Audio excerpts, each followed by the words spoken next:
E nós vamos continuar a nossa caminhada por Mateus 19.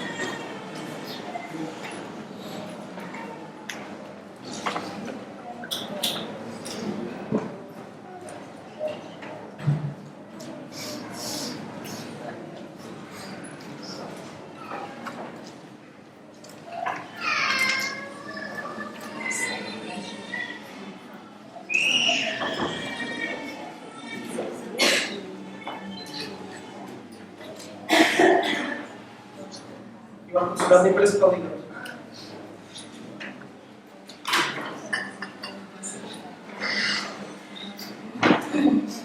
Ok, Mateus 19. A nossa passagem está a partir do versículo 16. Nós abrimos a Bíblia porque queremos que Deus se revele a nós por meio dela e queremos ouvir aquilo que Ele tem a nos trazer, a nos dizer. Ele certamente se terá a falar a cada um de nós nesta manhã aqui.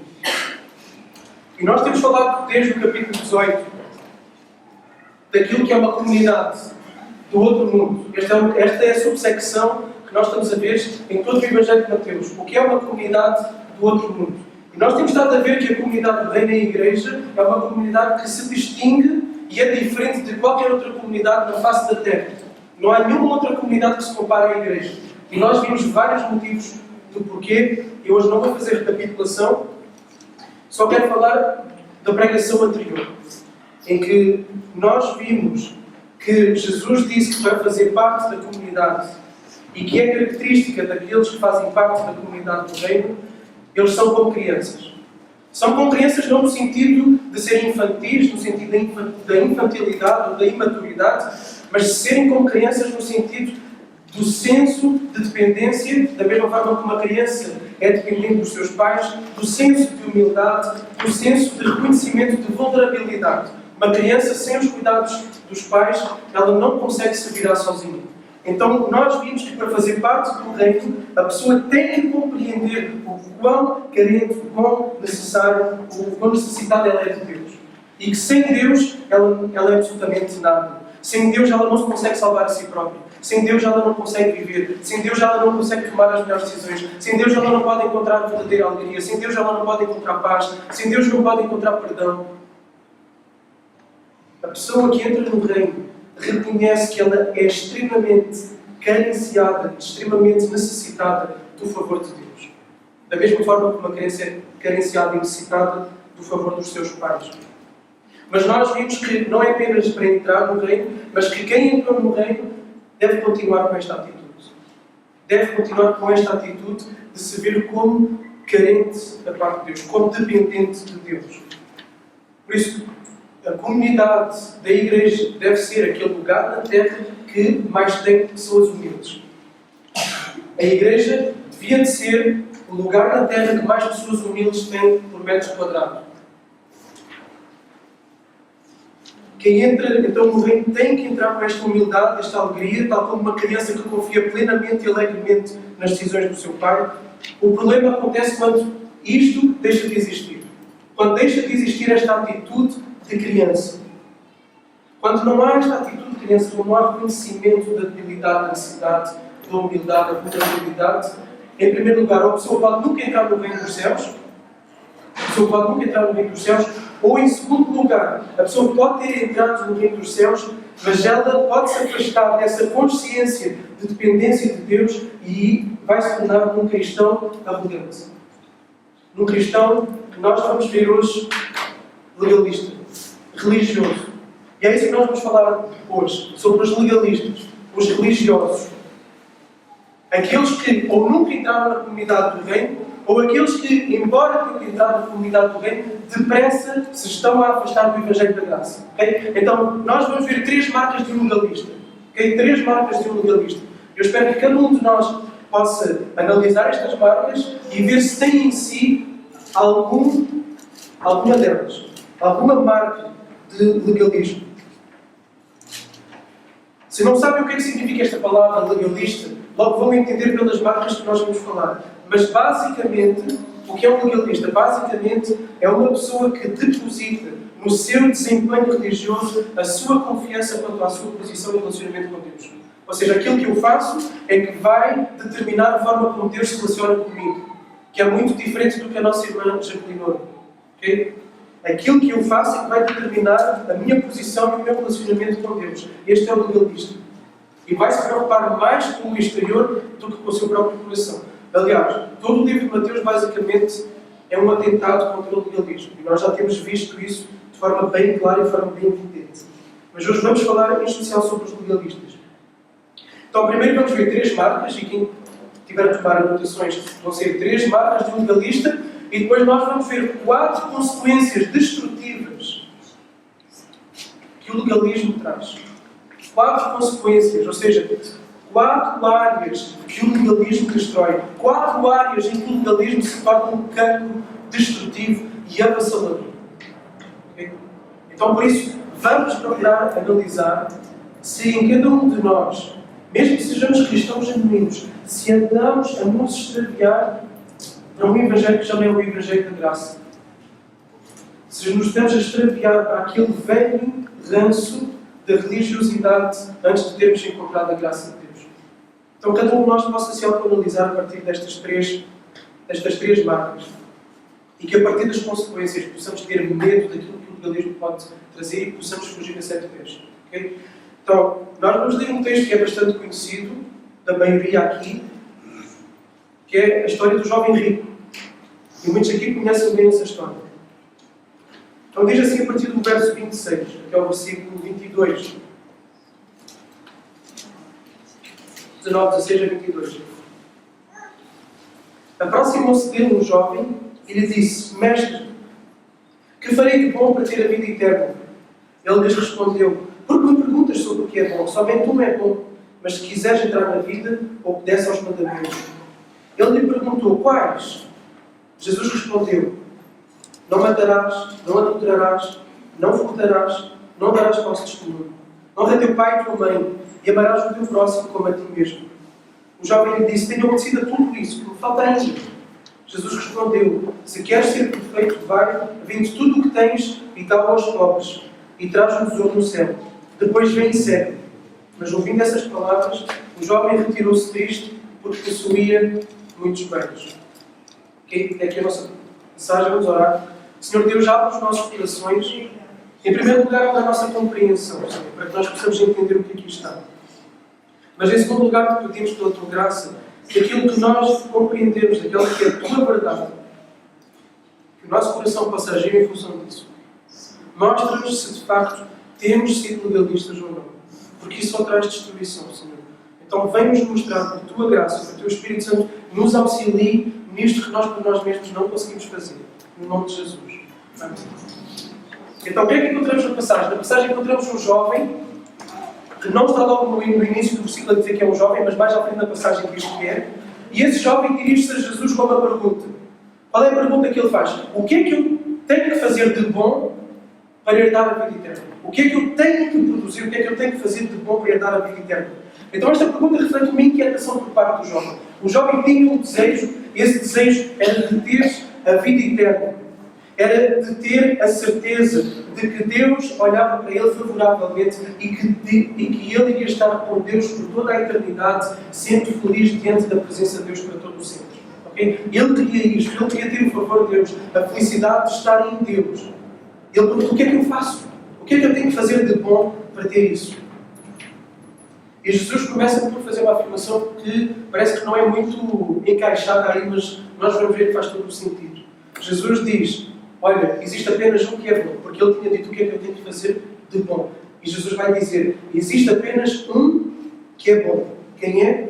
Deus. E só aqui nós já temos uma pista da forma como Jesus vai conduzir todo o diálogo com o jovem. Vai mostrar que o jovem está equivocado quanto ao seu conceito de bondade.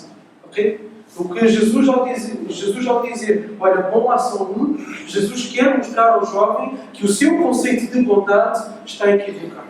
Okay? E nós já vamos ver como é que o conceito dele de bondade está equivocado. A seguir, Jesus vai dizer ao jovem que se ele quer herdar a vida eterna, ele tem que fazer o quê? Obedecer aos mandamentos. Obedecer aos mandamentos. E isto é o que dizia o Antigo Testamento e Jesus reforça. Ok? O que é que dizia o Antigo Testamento? Levítico 18:5 diz: guardareis os meus estatutos e as minhas normas, pelas quais o homem viverá se obedecer a eles. Guardem e vocês viverão. Ok? Obediência aos mandamentos e vida eterna.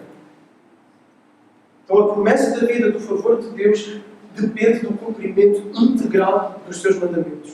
Ok? Afirmação do Antigo Testamento, e Jesus reforma essa afirmação agora a dizer que queres a vida eterna, cumpre todos os mandamentos. Aí o jovem vai perguntar: ok, mas quais mandamentos? Quais mandamentos? E Jesus começa por referir a alguns dos... de que mandamentos? Dos 10 mandamentos. Isso mesmo. Não matarás, não adulterarás, não furtarás, não darás falso testemunho, honra teu pai e tua mãe. E por fim, Jesus fala do mandamento de amar ao próximo como a si mesmo. O amar ao próximo como a si mesmo, na verdade, é o quê? É o resumo de todos os mandamentos que eu disse anteriormente, mas não só. É o resumo de toda a lei. Quem ama ao próximo não vai desrespeitar os pais, porque os pais são o seu próximo. Quem ama ao próximo não vai roubar, porque tem em consideração que aqueles bens são do outro. Quem ama ao próximo não vai destruir a confiança do outro por meio da mentira. Ou seja, todos estes mandamentos são para preservar o amor ao próximo. Por isso podem ser resumidos em: amarás o teu próximo como a ti mesmo. E resume toda a lei. Não só os mandamentos que têm a ver com o próximo, mas também os mandamentos que têm a ver com Deus, o amar o próximo.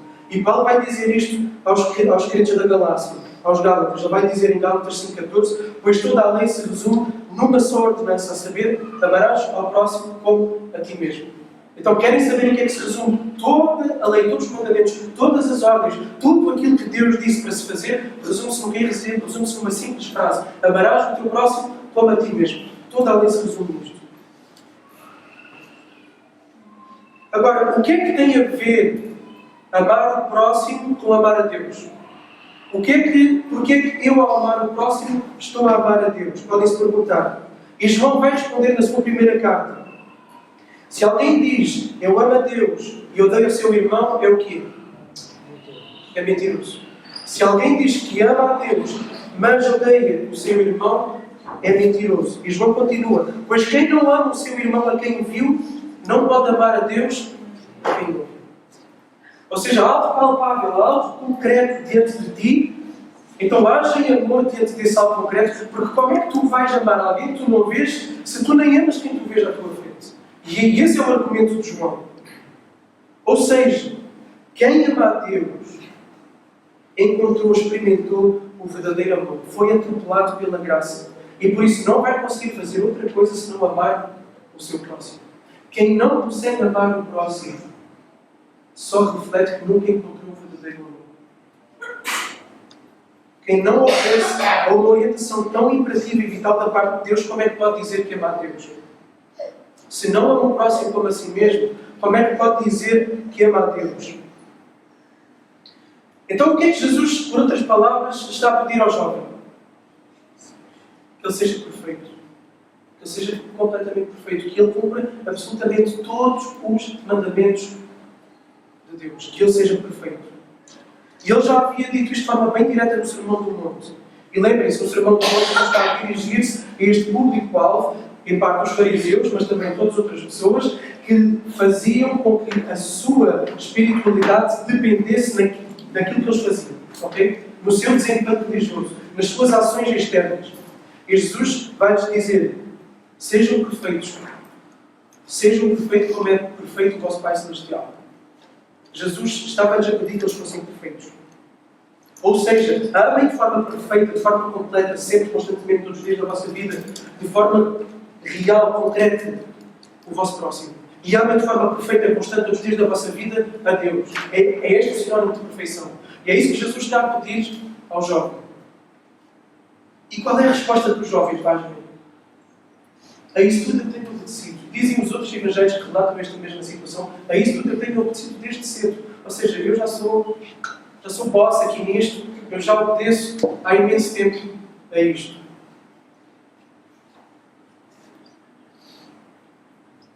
No entanto, o jovem Ainda assim vai dizer, ok, eu tenho obedecido a tudo isto, no entanto ele vai dizer, mas há alguma coisa que falta. O que é que falta, Jesus? Eu sinto que ainda falta alguma coisa. O que é que falta? O que é que eu tenho de fazer mais então para herdar a vida eterna? Eu já tenho sofrido tudo isso, Senhor. O que é que eu tenho de fazer mais para herdar a vida eterna? E Jesus vai ao ponto da questão. Jesus vai ao cerne da questão.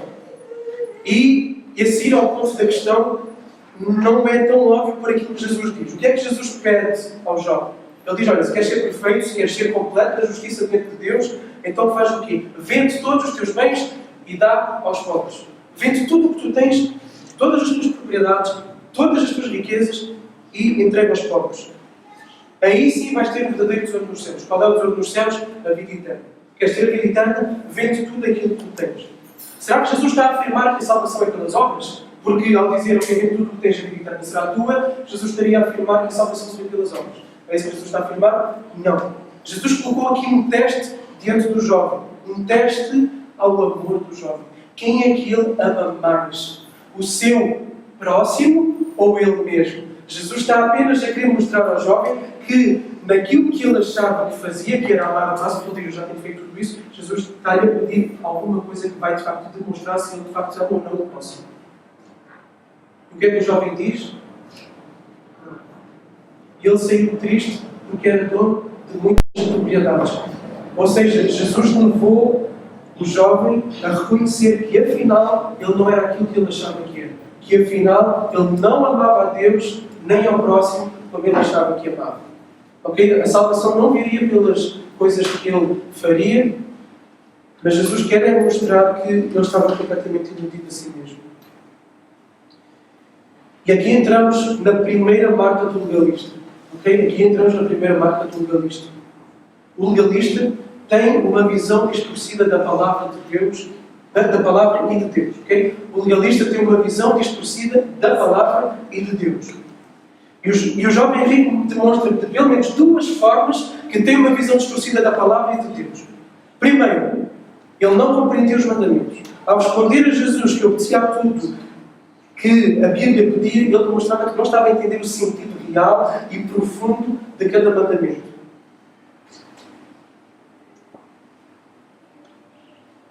Agora, este não era um problema só do jovem rico, este era um problema das pessoas em geral da época de Jesus. Por isso é que no Sermão do Monte, Jesus vai ter que lidar com isto. Eu peço, por favor, que abram comigo em Mateus capítulo 5, para nós entendermos como existe uma interpretação equivocada das Escrituras. Insuficiente das Escrituras. Incluindo os mestres da lei, os fariseus.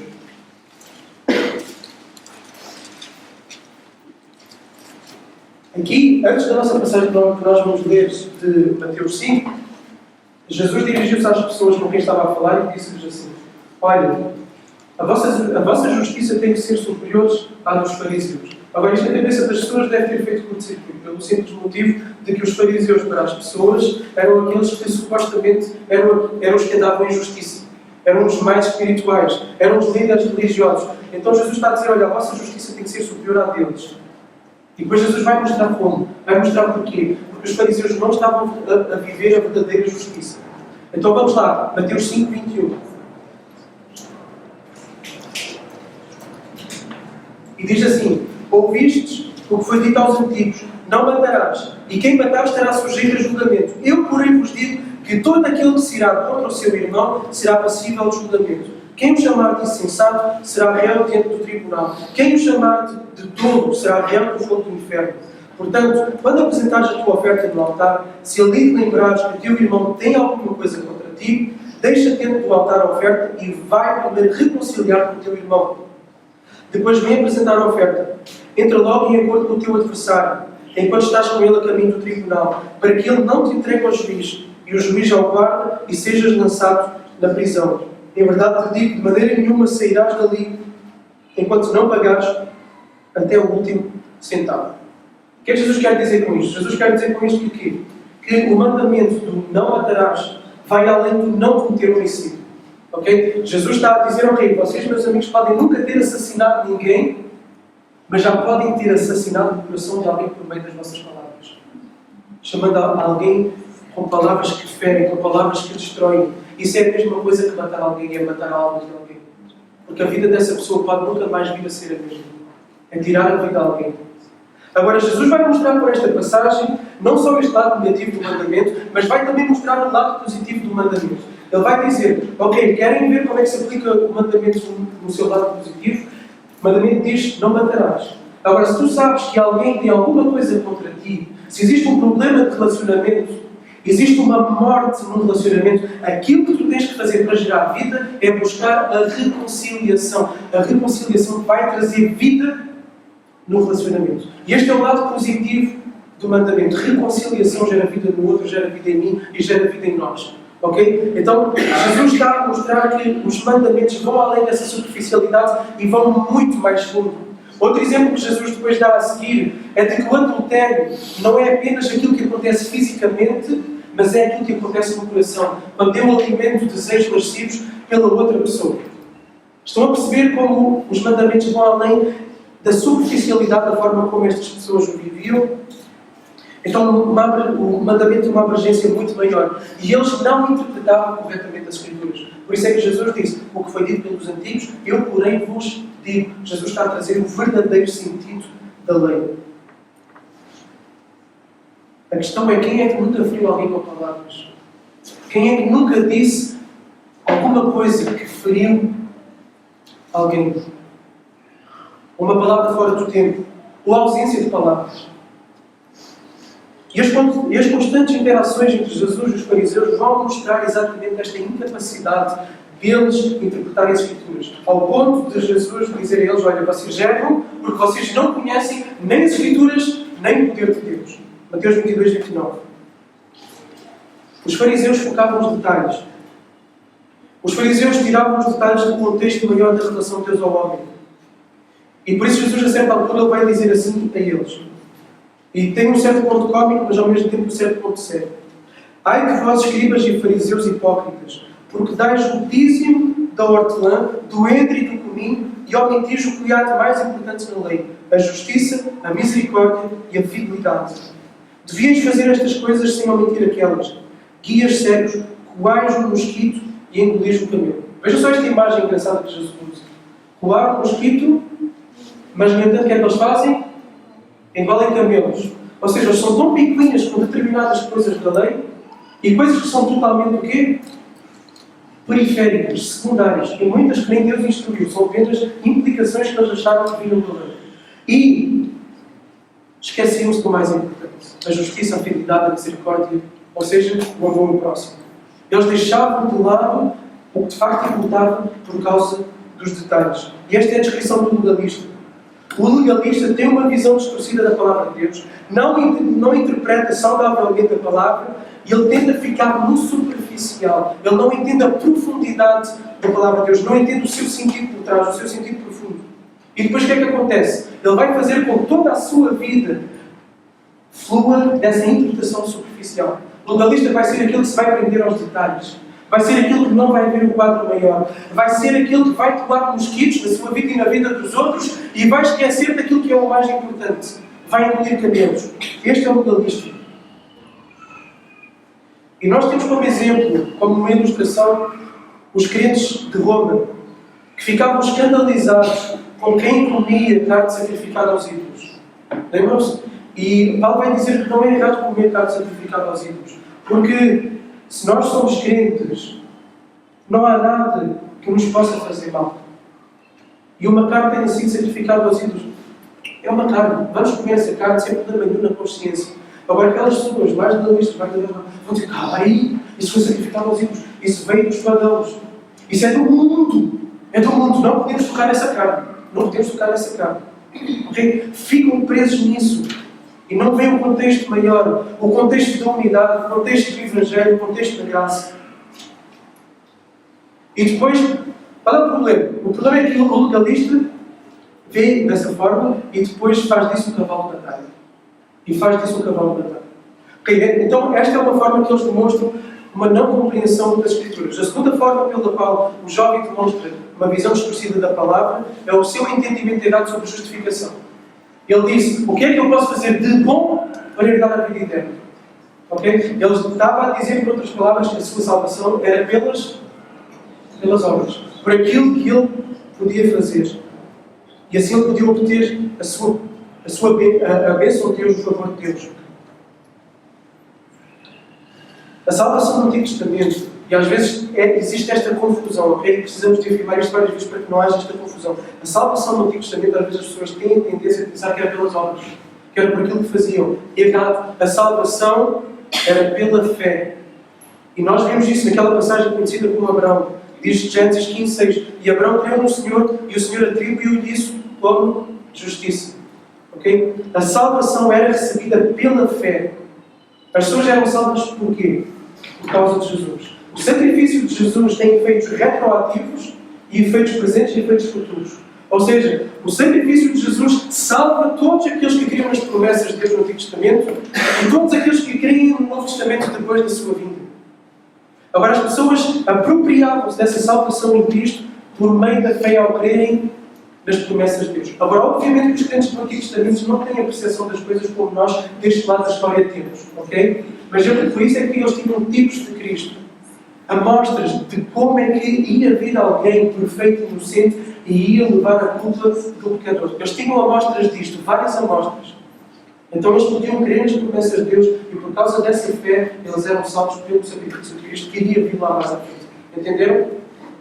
Ok. Então a salvação era recebida pela fé, não era por aquilo que se podia fazer. Agora, o legalista vai basear o estado do seu relacionamento com Deus naquilo que ele sente que faz ou deixa de fazer. Okay? Vai basear a condição, o estado do seu relacionamento com Deus na base daquilo que ele faz ou deixa de fazer. No seu desempenho espiritual, no seu desempenho moral. Ele vai avaliar o seu relacionamento com Deus, se ele ora muito ou não, se ele lê a Bíblia ou não, se ele faz o devocional ou não, se ele dá o dízimo ou não, se ele vai às reuniões da igreja ou não, se ele participa dos ministérios ou não. O legalista vai avaliar o seu relacionamento com Deus a partir disso. Ele tem uma visão distorcida de Deus. Porquê é que ele tem uma visão distorcida de Deus? Porque ele mais depressa está a focar o juízo e a ação condenatória de Deus do que a sua paternidade misericordiosa e amorosa. E acha que Deus é um Deus que derrama o seu amor e a sua graça e a sua bênção em função daquilo que ele faz ou daquilo que ele deixa de fazer. Isto é uma visão distorcida daquilo que Deus apresenta sobre Deus. Ok? Agora, isto quer dizer que Deus não é... Isto não quer dizer que Deus não é juiz. Deus é juiz. E Deus condena. Mas o cristão que descansa na graça vive sabendo que a condenação e que o juízo de Deus caiu aonde? Sobre Cristo. Acabou. Está feito. Está feito. O seu relacionamento com Deus depende inteiramente daquilo que Cristo fez. O amor de Deus não vai variar em função do seu desempenho. O amor de Deus é incondicional. E é isso que chama incondicional. Não depende de condições. E o legalista não consegue compreender isso. O legalista sente-se menos amado ou mais amado em função daquilo que ele faz para agradar a Deus. Mas já vamos falar mais sobre isso depois. Agora, o ponto aqui é que todos nós somos legalistas em potencial. Porque na nossa carne, nós queremos fazer coisas para obter favor de Deus. Okay? Nós temos essa tendência de sermos como o jovem rico e como os fariseus. Nós tendemos a focar nos detalhes das Escrituras. Em especial naqueles detalhes que nós achamos que conseguimos cumprir. E por isso vamos desprezar tudo mais. Okay? Aqueles detalhes é onde nós vamos ficar sempre abandonados neles. Ou então nós vamos focar naqueles detalhes que nós sabemos que não conseguimos atingir e que nós tanto nos esforçamos para lá chegar. Okay? E vamos sempre ficar nesses detalhes.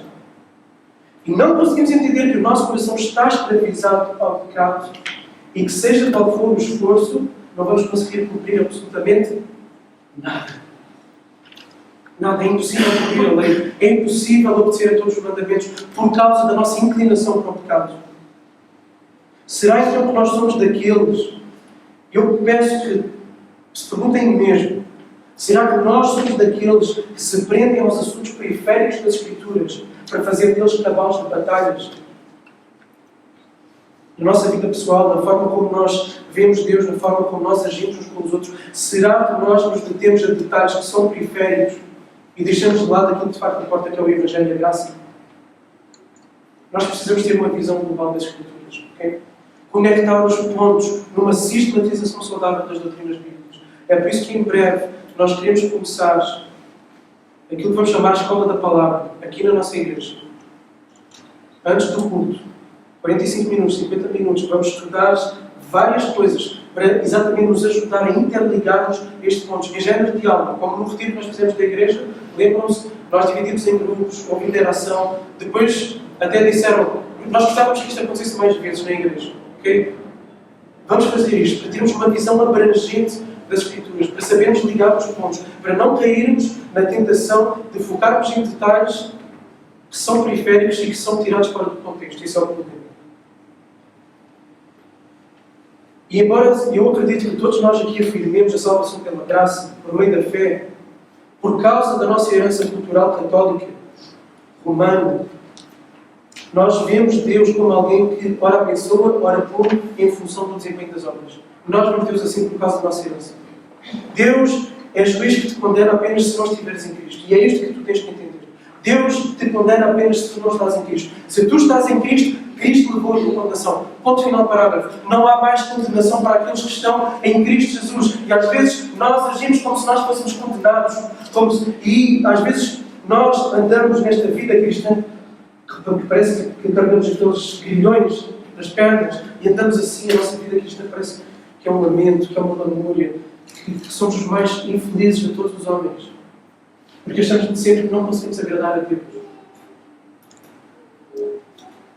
O amor dele não varia. O amor dele é imparável. O amor dele é incondicional. O amor dele é imutável. Ele é o teu Pai.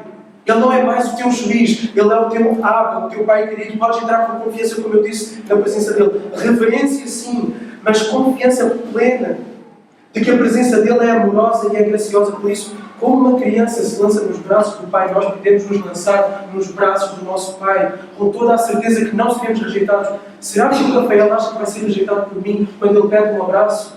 É uma loucura, uma criança nunca vai pensar isso. Nunca, um filho não vai pensar isso.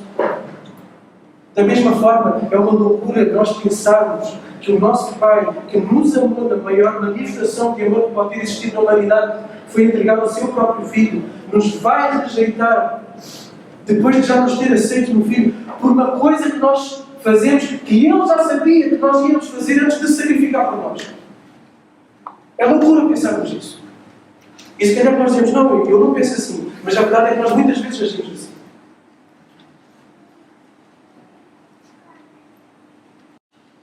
Mas Deus diz disciplina. Sim, Deus diz disciplina. Mas porquê que Deus diz disciplina? Porque ama. Exatamente. Deus diz disciplina por amor. Para quê? Para que nós possamos compreender ainda mais o amor. Deus nos disciplina quando nós pecamos. E todo o pecado é uma manifestação de falta de amor. Portanto, aquilo que Deus nos quer ensinar é amar mais a Ele e amar mais o próximo. Portanto, a disciplina é uma instrução neste caminho do amor a Deus e do amor ao próximo. Estão a entender? É uma manifestação de amor. Aquilo que Deus faz connosco não é nos condenar. Aquilo que Deus faz connosco é nos disciplinar. Totalmente diferente. E o legalista vê este Deus condenatório, pronto, como chicote. Alguns acordaram. Pronto como chicote. Quando nos desviamos, quando não lemos a Bíblia naquela semana, quando caímos naquela tentação outra vez e ficamos com medo de Deus, ficamos com medo de ir à presença de Deus, e o legalista vive isto com Deus. Vive isto com Deus. Mas Deus é este Pai gracioso, amoroso, que disciplina sim, mas disciplina por amor. Então, ter uma visão distorcida da palavra e de Deus vai fazer também com que nós tenhamos uma visão distorcida, e esta é a segunda marca, de quem? De nós mesmos. Termos uma visão distorcida da palavra de Deus vai fazer que tenhamos uma visão distorcida de nós mesmos. E nós podemos perceber isso pelo jovem rico, que tem uma visão distorcida de si mesmo. Qual é a visão distorcida daquilo que ele tem de si mesmo? Ele acha que está a cumprir todos os mandamentos. Ele acha que está a fazer tudo. Ele acha que é bom. Ele acha que é bom. Mas lá está uma ilusão, uma auto-ilusão. O conceito de bondade dele estava totalmente equivocado.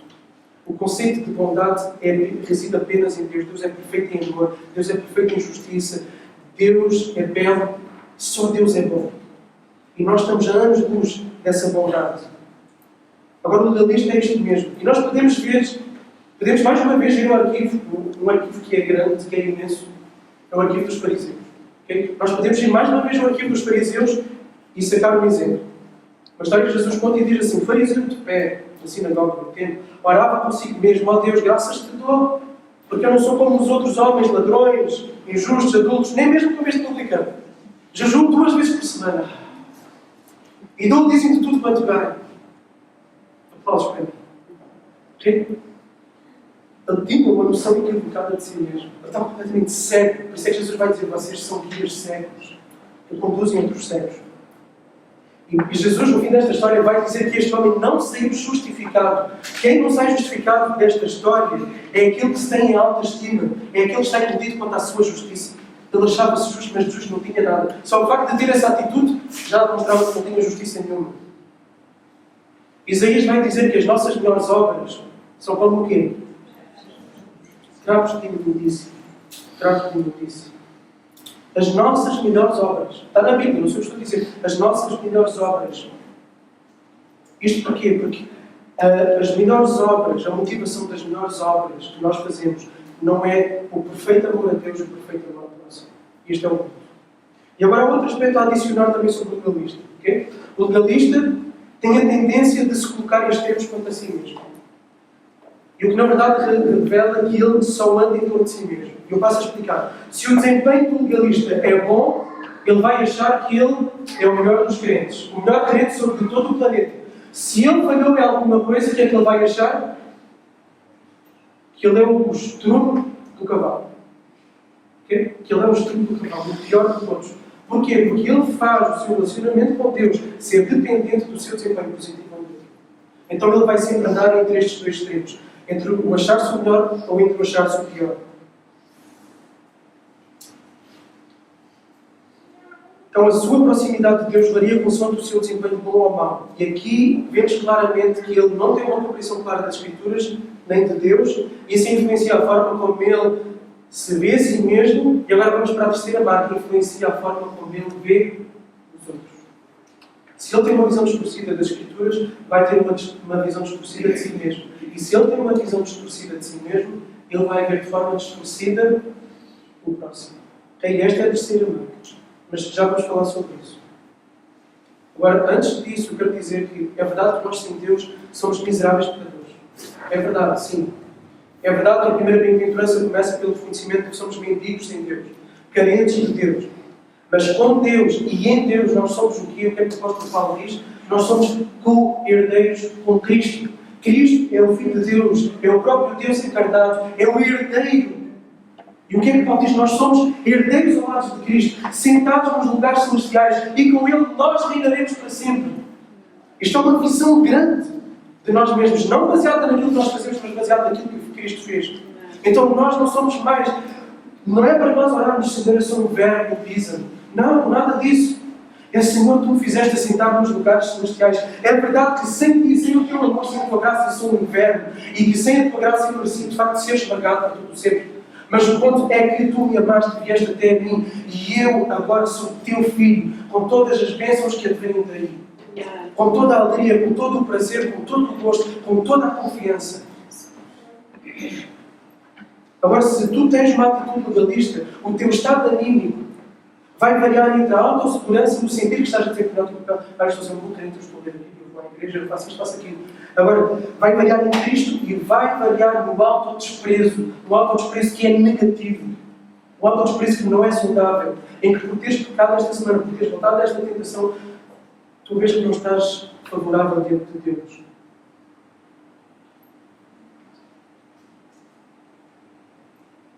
Agora, a tua segurança, e nós precisamos de fazer encaixar isto na nossa cabeça, nos nossos corações acima de tudo, a nossa segurança não reside no que fazemos ou deixamos de fazer, reside no amor incondicional de Deus, que não varia, não muda, é para sempre, é imutável. O ponto é que nós não acreditamos nisto, como deveríamos, na profundidade que deveríamos. Vamos então à próxima marca, uma visão distorcida dos outros. Como é que nós encontramos isto no jovem rico? Ele não conseguiu amar na prática quem? Os pobres, o seu próximo. Por outras palavras, ele considerou-se mais importante do que eles. Ele amou mais a si mesmo e a sua condição próspera financeira que ele estava, do que amou que eles estavam em necessidade. Ele se considerou superior a eles. Okay? Ele viu os pobres como inferiores. Agora, nós encontramos uma personagem que tem a atitude oposta. Lembram-se que personagem é que deu as suas riquezas depois do encontro com Jesus? As crianças até cantam uma música sobre ele.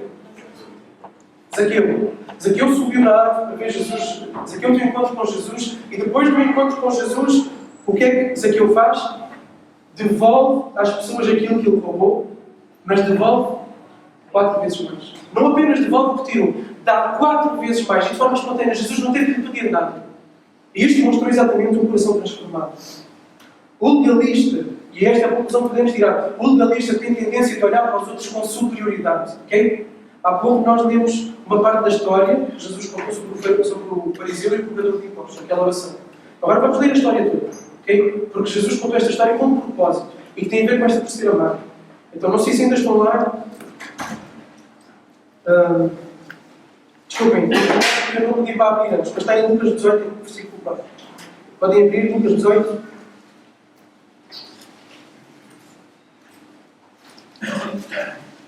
Versículo 9.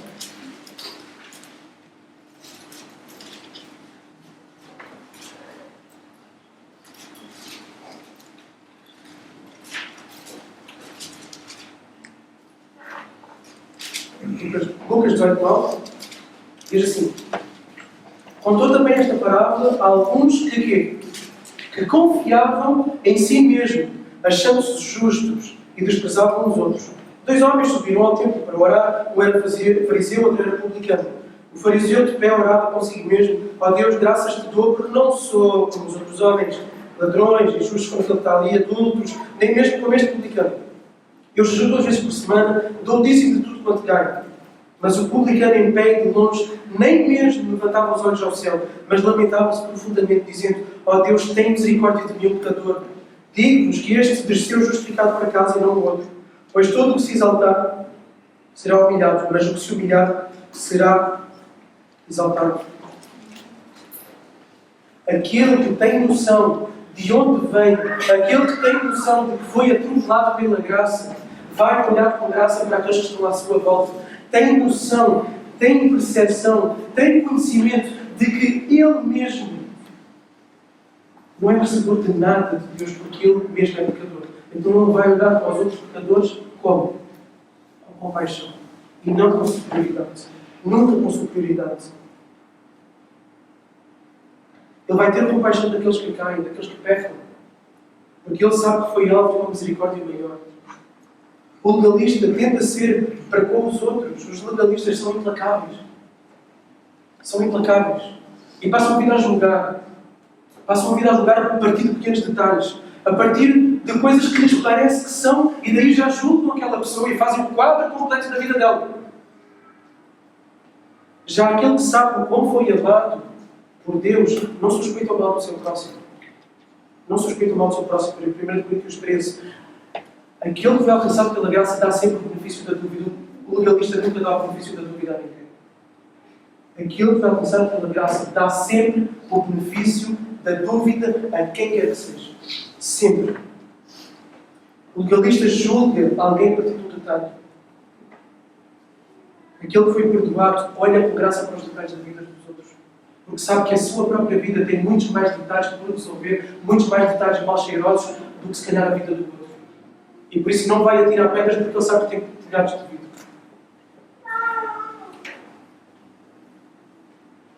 E aqui nós temos de ter cuidado, irmãos e amigos. Porquê? Por causa da nossa cultura portuguesa. E há certos aspectos das nossas culturas, e nós aqui temos pessoas de várias culturas que são positivos e outros que são negativos. E um aspecto da nossa cultura portuguesa encaixa-se muito nesta marca do legalista. Nós, portugueses, e aqui os estrangeiros podem confirmar ou não. Se confirmarem, podem lembrar alguma coisa a dizer que sim. Nós, os portugueses, somos tendencialmente pessimistas, desconfiados e avaliamos o todo pelo detalhe.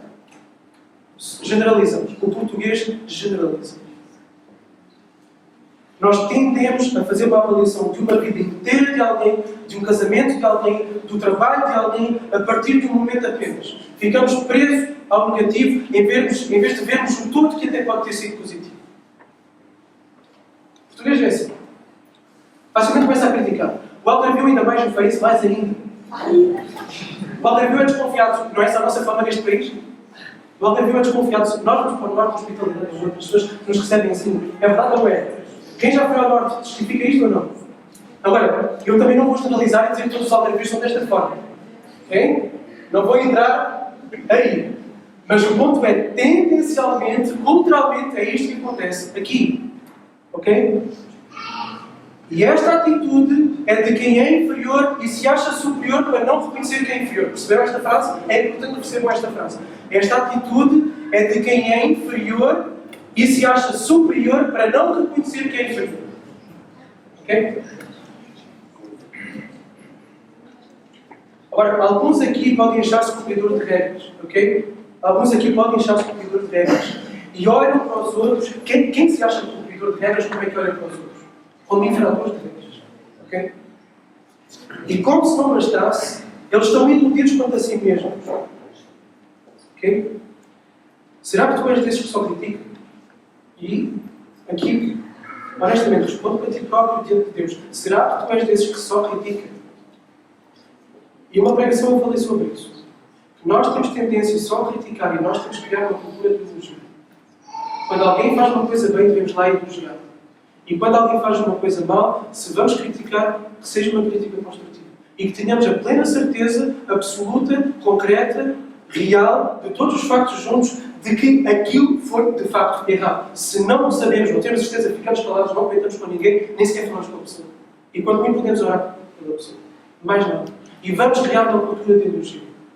Vamos criar uma cultura de elogio. Não, isto não é bajulação. Isto não é bajulação. Isto é reconhecer as coisas que são bem feitas. Porque uma cultura de elogio gera confiança. Uma cultura de confiança gera ainda mais trabalho. E mais trabalho só vai gerar coisas boas. Okay? Agora, normalmente, e eu quero que tu penses nisto, se tu és aquele tipo de pessoa que só vê o lado negativo das coisas, se tu és o tipo de pessoa que só critica e que mal faz um elogio a alguém, provavelmente é porque és uma pessoa insegura de ti mesmo. És uma pessoa insegura. Porque conheces bem as tuas fraquezas, mas disfarças a tua insegurança comparando-te às falhas dos outros para te sentires melhor em relação a ti mesmo. Muitas vezes é isto que nós encontramos no trabalho, muitas vezes é isto que nós encontramos em nós mesmos. Nós muitas vezes vamos criticar nos outros aquilo que nós sabemos que nós próprios não temos. E vamos nos comparar geralmente com os piores. E nós também fazemos isso, não é? Em vez de nos compararmos com os melhores países, nós olha, mas olha para Moçambique, olha para a Venezuela. Ok, não, está errado. O ponto de partida é não nos compararmos com os melhores para podermos crescer. Okay?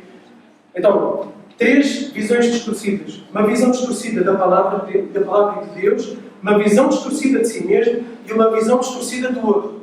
Estas são as marcas do legalista. E para concluir e fecharmos, vamos ver as consequências nefastas que isto traz em 4 áreas. Ok? E a nossa conclusão.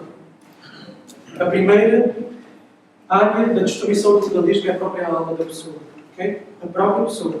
Quem primeiro sofre destruição por causa do legalismo é a própria pessoa. A sua alma não consegue receber a graça de Deus. Porque ela relaciona-se com Deus na base da negociação, na base da barganha. Daquilo que ela faz ou deixa de fazer. Ela não consegue simplesmente estar ali, mesmo depois de ter pecado, confiando em Cristo, obviamente, e receber graça, receber o perdão e a misericórdia de Deus. Não consegue. Não consegue. O problema e a realidade, e é isto que nós temos que entender, nós nunca vamos ter nada para dar em troca de Deus. Nada. Nada.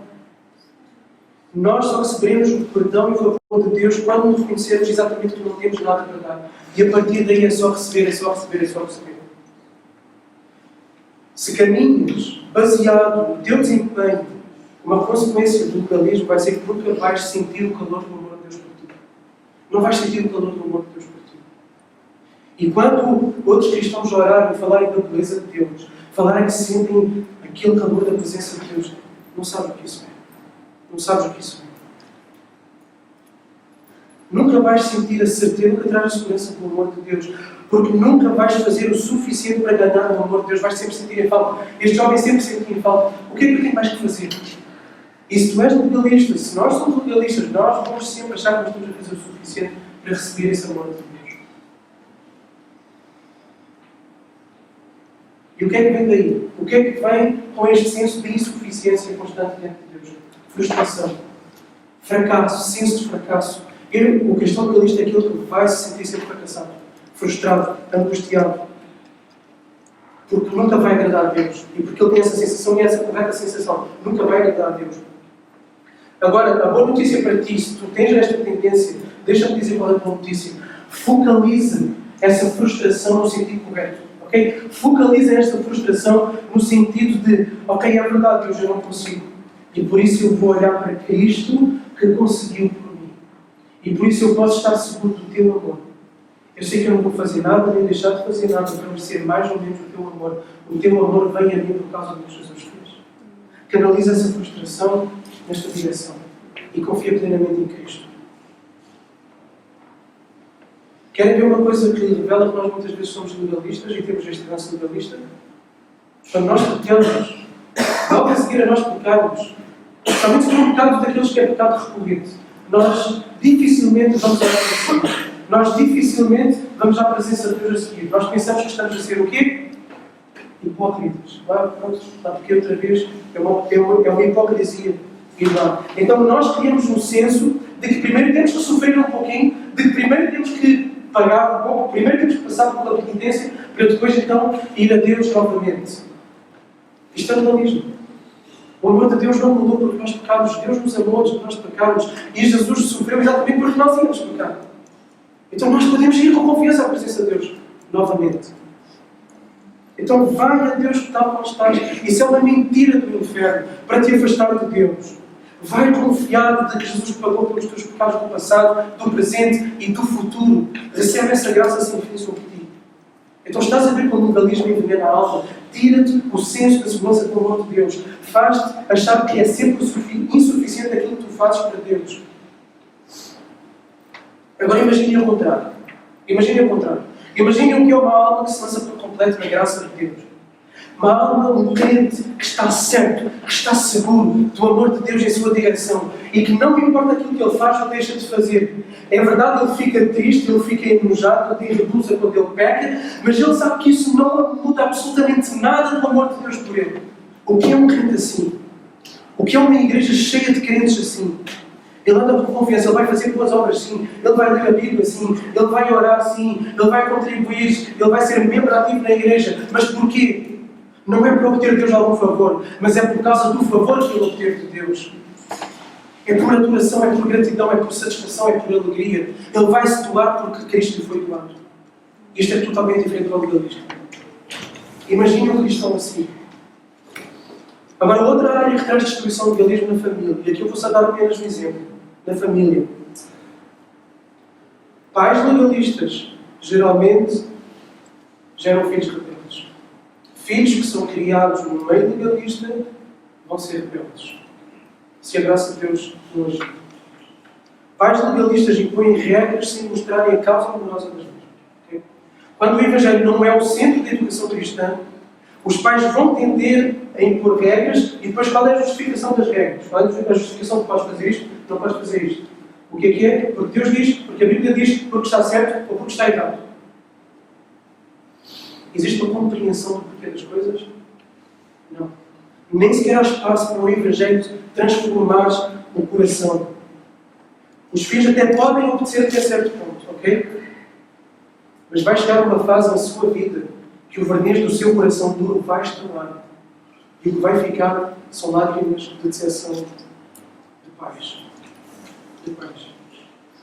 Pais que foram alcançados com a compreensão da graça e integram essa graça, conseguem fazer esse movimento de integrar a graça, integrar o Evangelho na educação, vão educar com base no Evangelho, vão ensinar continuamente sim sobre a podridão do coração, vão ensinar que cada pecado é uma falta de amor a Deus e uma falta de amor ao próximo, e que cada regra então que eles dão é só para o bem dos filhos, para que eles cresçam nesse amor a Deus e nesse amor ao próximo. E quando o filho cair, quando o filho pecar, eles vão dizer, olha, tu mentiste, isso está errado.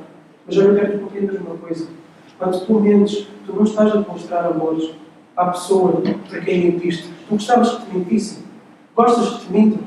Essa pessoa vai estar a mostrar falta de amor para ti para mentir. Okay? Mas agora, olha uma coisa. Vais ser disciplinado, sim. Mas olha uma coisa. Jesus veio exatamente porque tu mentiste.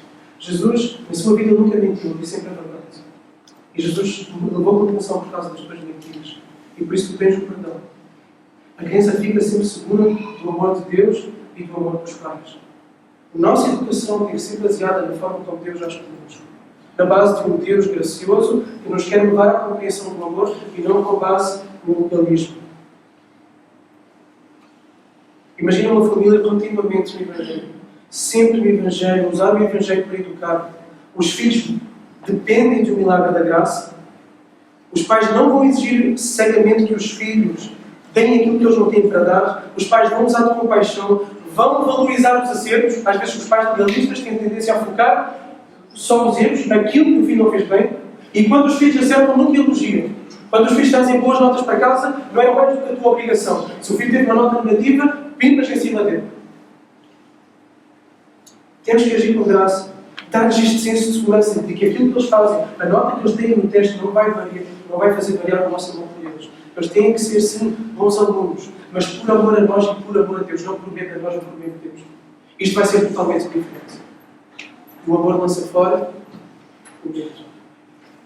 Isto vai gerar filhos gratos a Deus, filhos gratos a nós, filhos que amam a Deus, filhos que amam os pais. A terceira área de destruição do legalismo é a igreja. O legalismo destrói a igreja. O legalismo é um cancro na igreja. Querem ver? Basta que alguns aqui se sintam superiores, que julguem alguém por uma palavra, que julguem alguém por um detalhe, por uma atitude, por uma postura, por nacionalidade, por condição social, por nível intelectual. E ao fazerem isso, vão deixar de lado uma pessoa. E será uma comunidade que não é uma comunidade hospitaleira. Há pessoas presas a detalhes de doutrina, pontos periféricos, e por isso vão julgar os outros. E vão pôr os outros logo uma etiqueta. Este aqui não se enquadra dentro do meu pacote. Por isso, qual é a nossa tendência quando nós geramos preconceito em relação a uma pessoa? Ainda que conscientemente. Nós vamos nos retrair essa pessoa. Agora, o que é? Imaginem na nossa igreja que deve ter entre 80 e 100 pessoas, 60 pessoas serem assim. Como é que se vai sentir uma pessoa que chega de fora? Uma pessoa que não se encaixa naquele quadradinho. Então, o legalismo mata uma igreja. Por isso é que Paulo foi tão feroz na carta aos Gálatas. E nós temos falado que nós queremos ser uma igreja hospitaleira. Uma igreja legalista nunca vai ser uma igreja hospitaleira. Nós vamos criar um ministério para facilitar a criação de uma cultura de hospitalidade. Vai haver um ministério só para isso. Porque nós vemos que essa é uma debilidade da nossa comunidade. Todos aqui, ou a maior parte, já afirmam isso, reconhecem isso. Então nós vamos criar um ministério só para fazer face a isso. Para criar uma cultura de hospitalidade. Mas além desse ministério, eu tenho falado com algumas pessoas em particular. Pedido ajuda. Ajuda-me a criar esta cultura de hospitalidade. Eu peço a todos, vamos criar esta cultura de hospitalidade. Vamos ser uma comunidade que recebe bem aqueles que vêm de fora. Que recebe calorosamente. Imaginem se nós formos esta comunidade que não se explica mal dos outros. Que vê um irmão fazer uma coisa, mas a primeira coisa que pensa não é que está a fazer uma coisa má. Mas dá o benefício da dúvida. Em que mesmo havendo uma comunidade, em que mesmo havendo diversidade em aspectos secundários da fé, essa igreja, a luta dela não é fazer batalha a partir dessas diferenças nos detalhes, mas a luta dela é combater pela unidade, apesar dos detalhes. Porque isso é que revela o amor. Isso é que revela aquilo que é central, que é o Evangelho. Uma igreja que é assim, é uma igreja que as pessoas vão sentir bem acolhidas. Não é importante o seu passado, não é importante quem são, de onde vieram, são bem acolhidos. E nós queremos ser uma igreja assim. Se nós não formos assim, se nós formos uma igreja legalista, nós vamos trazer destruição no quarto ponto.